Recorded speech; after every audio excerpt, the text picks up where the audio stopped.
വൈകിട്ട് അങ്ങനെ ഇരുന്നപ്പോഴാണ് മുട്ട ബജി കഴിക്കാൻ തോന്നിയത്. പിന്നെ വേറെ ഒന്നും നോക്കിയില്ല. മുട്ട ബജി ഉണ്ടാക്കാനുള്ള കാര്യങ്ങളൊക്കെ ബാറ്ററൊക്കെ സെറ്റാക്കി.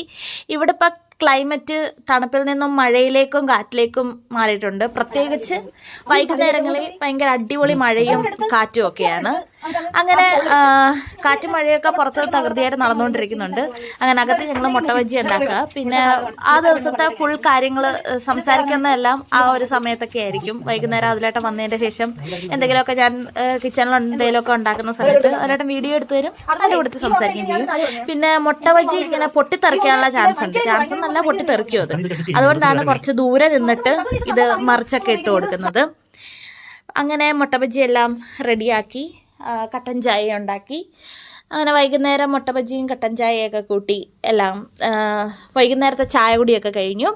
അതിൻ്റെ ശേഷം പിന്നെ രാത്രിയിൽ ഉപ്പുമാവായിരുന്നു ഉണ്ടാക്കിയത്. പിന്നെ എനിക്ക് പുട്ടാണ് ഞാൻ ഉണ്ടാക്കിയത്, പക്ഷെ അത് വീഡിയോ എടുക്കാൻ വിട്ടുപോയി. അത് വീഡിയോ എടുക്കാൻ. അപ്പോൾ ഉപ്പുമാവിൻ്റെ മാത്രമേ വീഡിയോ എടുത്തുള്ളൂ. ഉപ്പുമാവും കടലക്കറിയും. എനിക്ക് പുട്ടും കടലക്കറി ഈ സെയിം കടലക്കറി തന്നെയായിരുന്നു, പക്ഷെ പുട്ടായിരുന്നു. അങ്ങനെ അതെല്ലാം കഴിച്ചതിൻ്റെ ശേഷം പിന്നെ രാത്രിയിൽ ഒരു ഗ്ലാസ് പാലും കൂടി കുടിച്ചു. അതിന് ശേഷം പിന്നെ കിടന്നുറങ്ങി.